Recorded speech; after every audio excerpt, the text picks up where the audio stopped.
but I can see so clearly. There's only one decision in the valley of vision.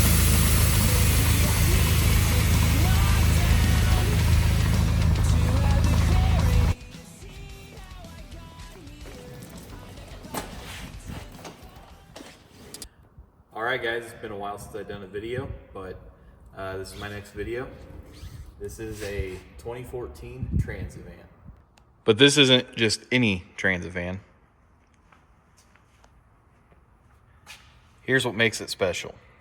For anyone who doesn't recognize this, this is a 2.3 liter EcoBoost engine, currently mated to a 6-speed manual transmission from a Focus ST. And it utilizes many Focus ST parts, kind of a hodgepodge, but it all fits pretty well. On top of that, this thing's on airlift air ride. It has these Anki wheels.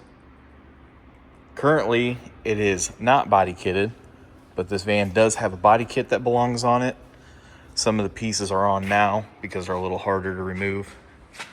But we have this rear bumper valance, this upper wing,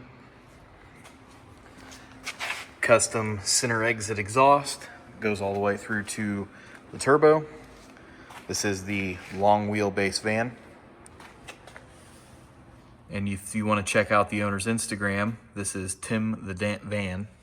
This van is actually a work van for my buddy who does PDR. And I'll give you guys a couple pictures of the body kit on the van because it completely transforms this thing. Currently has the stock headlights with some diode dynamic pieces, as well as the fog lights. We have some custom universal hood vents installed. But today we actually have the van in the shop. We're gonna fix a couple issues with it. If you noticed in the little video, I do have a kill switch installed in the van currently. We're having some battery draw issues, so I'm gonna try to diagnose and fix that so we can get rid of the kill switch, because that just kills the whole fun of this thing. As well as I have to install an engine mount. We got some upgraded mounts to install, and then I have to diagnose some noise that it's making, but we'll get to that after I get this other stuff done. So let's get to that.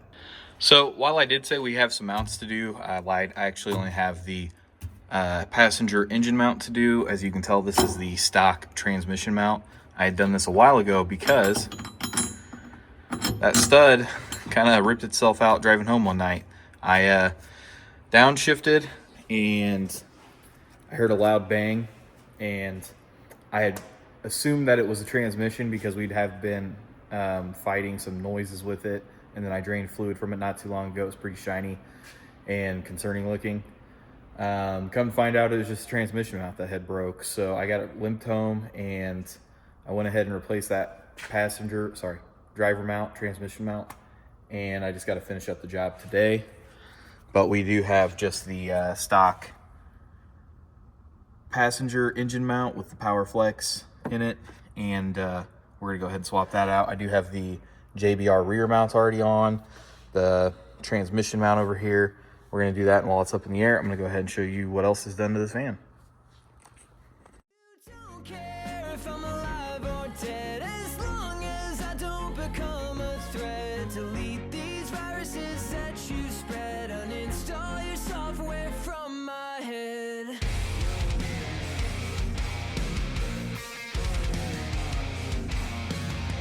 From the beginning you washed my brain, you spun your stories so they caused me pain. I can't believe that I trusted you, but I was stuck in your web that I fell into. All right, guys, so the mount is in. That took a little wrestling, but fits pretty well. I had to go ahead and raise the vehicle up, loosen the rear motor mount, kind of wiggle this on there, which I knew better, but I wasn't even really thinking about it. So now we have the JBR engine mount versus this stock hydraulic mount with this Power Flex adder in it, which would have done fine. But I mean, if you're gonna upgrade all the transmission mount and the rear mount, why not go ahead and do this? So I'm gonna button this up and then keep going. So this part is a little difficult to show here, but as you can see, right there we have the wastegate bracket off the turbo, and as you can tell, there's no wastegate there. If you see this little pipe here, it's hard to catch the angle because of how tucked up this engine is into the bay. That is an external wastegate onto the turbo, so the factory wastegate location was welded shut, and now all of the boost control is off an external wastegate, which just helps improve boost control over the stock wastegate. Otherwise, the engine's pretty well bone stock. It's a stock frame RS turbo with the bigger intake, engine stock. This is the 2.3 like Focus RS EcoBoost Mustang type engine.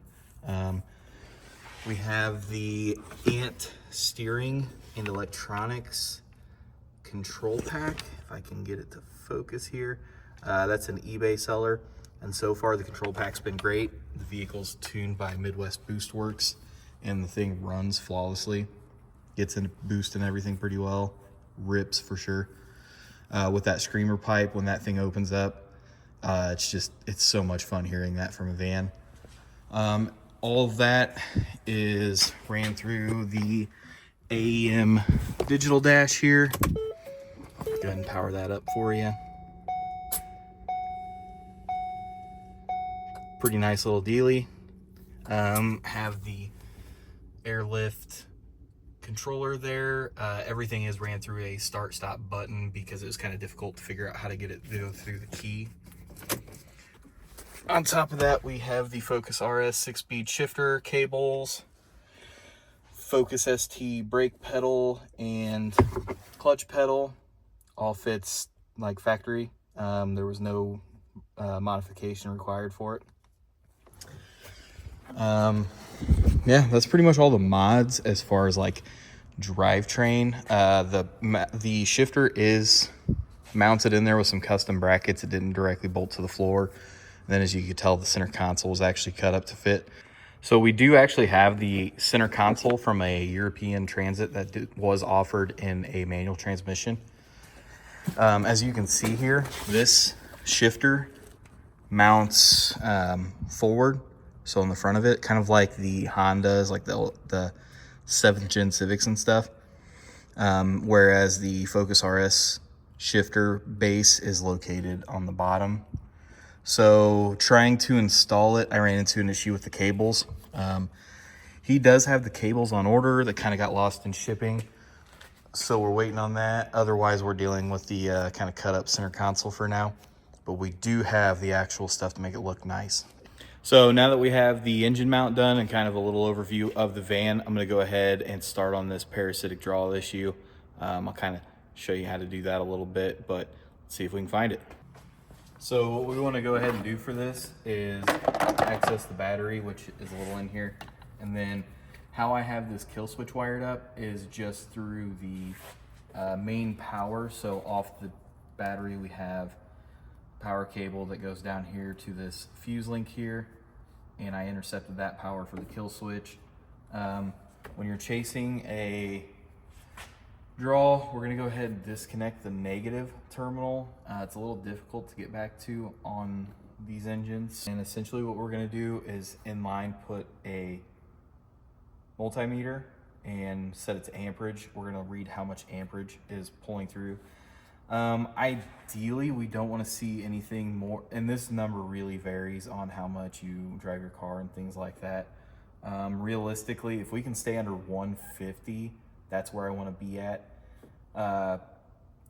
Cars that you let sit for a long time, really, you don't want to see over like 50 milliamps, but we're going to go ahead and set that up and kind of chase this down.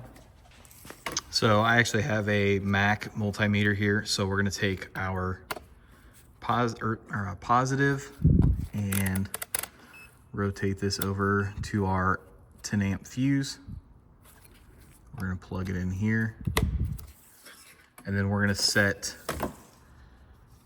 the red cable, if I can get this untangled here. We're going to go ahead and set the red clip onto the battery itself, and then the black clip is gonna go onto the cable, and this will act as like an inline amperage reader. I do have an amp clamp. I just find that this is the easier way to read this, so that's what I'm gonna do.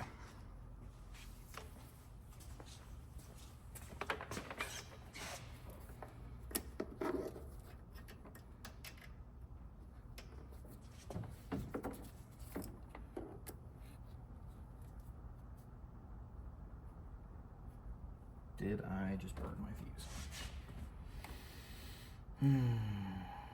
I think I did.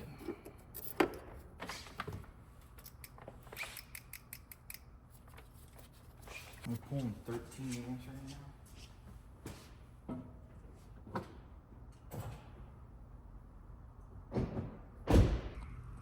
All right, guys, so I got a multimeter hooked up. This isn't mine. I thought my fuse was blown on mine. I grabbed another multimeter to test. That wasn't the issue. There is just so much amperage running through this thing right now that it was just opening the circuit on mine, so it didn't blow the fuse. Kind of like a circuit protector. That is a big number for a draw, 9.05. We shouldn't even see a number before that decimal really right now. This is not a module staying awake or like an on light or something. This would kill off a battery in no time at all. So I got something to chase here. This could be a bad ground. This could be something that's like actively on right now, which the hood latch is closed. Doors are all shut. Keys out of the car and away. I do have this window down, but that shouldn't keep this thing that awake. But yeah, I need to give this thing about 45 minutes to an hour sitting here doing nothing to kind of let everything go to sleep and see what I'm left with in the end. As of right now, this looks like it's just draining the battery because I started out at about 10 amps and now I'm just ticking down. So this isn't even things going to sleep. This is just killing down the battery currently. So see if we can't find what it is. Okay, guys, so a little headway on the draw. If you can see, this is at 0. And then I gotta wiggle this around and we jump back up. So what I have here is that number 80 amp fuse there off the battery. So you have your main battery wire come off and it comes down to this fuse junction block. And I was disconnecting each of those so I can kind of gather what area the draw would be coming from. Because I pulled most of the fuses and relays in this box, the passenger box, and I could not get the draw to go down. So I had to start a little more broad, and so now I have to trace what that 80 amp fuse exactly powers, and then we can go from there.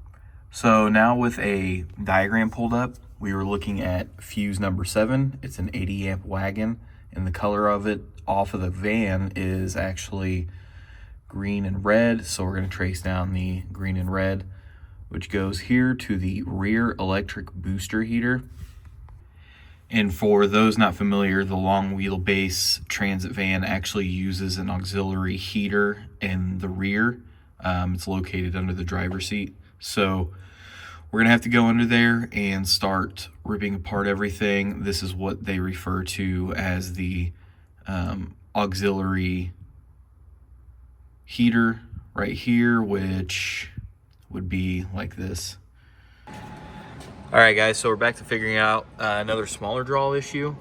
So as you can tell, I got the 80 amp fuse pulled that we had before. That way I can at least dive into this smaller draw that I have.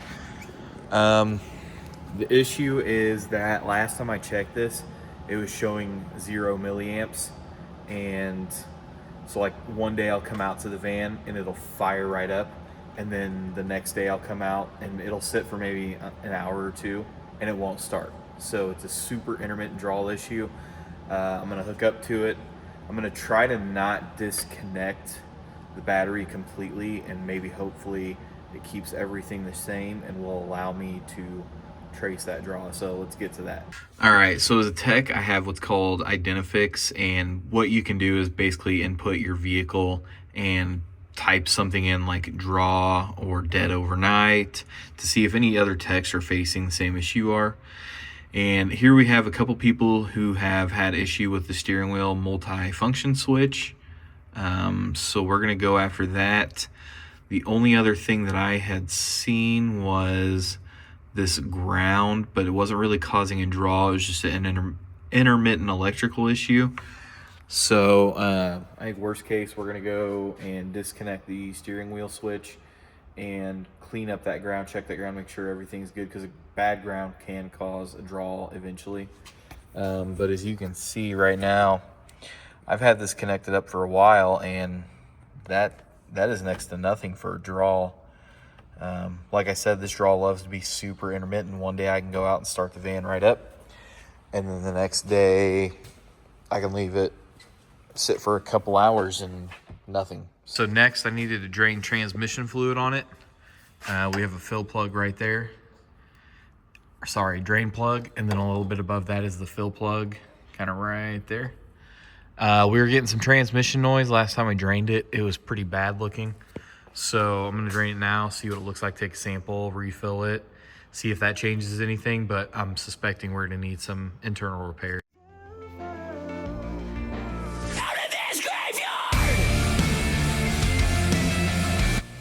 So we're gonna take this nice clean measuring cup here, and I'm gonna drain the first bit of fluid into it to catch any metal or debris or anything that's in it, but this is nice and clean.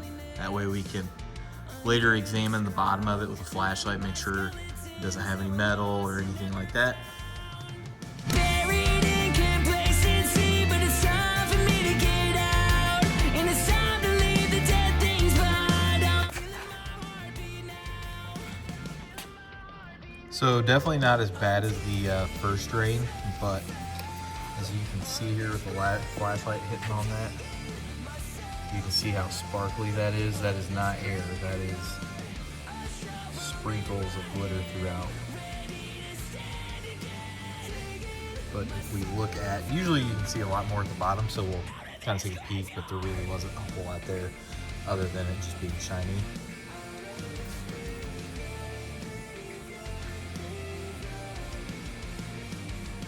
Looking back into this grave, I see just a pale, cold, lifeless version of me. So essentially this is like a differential. What you'll do is pump fluid to the top hole in the transmission until it starts pouring back out. It's as easy as that.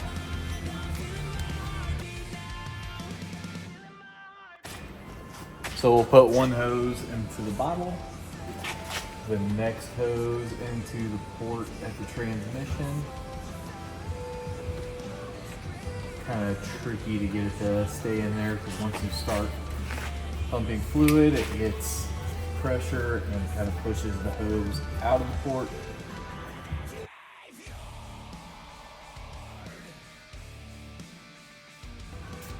And then I just got this Harbor Freight pump. It's like 10 bucks. It's actually pretty handy.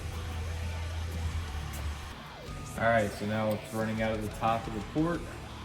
We're gonna go ahead and pull the hose out and put the plug back in. These MMT6s from the Focus STs take about 2 quarts. The Ford recommends their DCT fluid.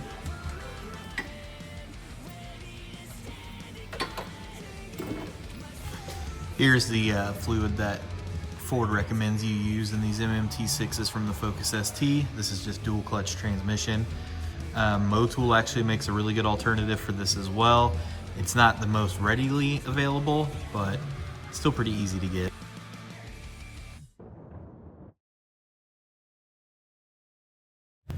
All right guys, so that pretty much wraps up the video on the van. We went ahead and took care of a parasitic draw, and I actually have the steering wheel buttons disconnected to fend off any possible intermittent draw that I might be facing, as well as drain the transmission fluid, which we had some sparkles in it, so this transmission's looking like it's gonna need a rebuild soon, especially with the noises that it's making. Otherwise, we're gonna end it off here. I'll give you a few beauty clips of the van, and that'll be it till next time. I get no help from the top. I get no help, but I'm never gonna stop.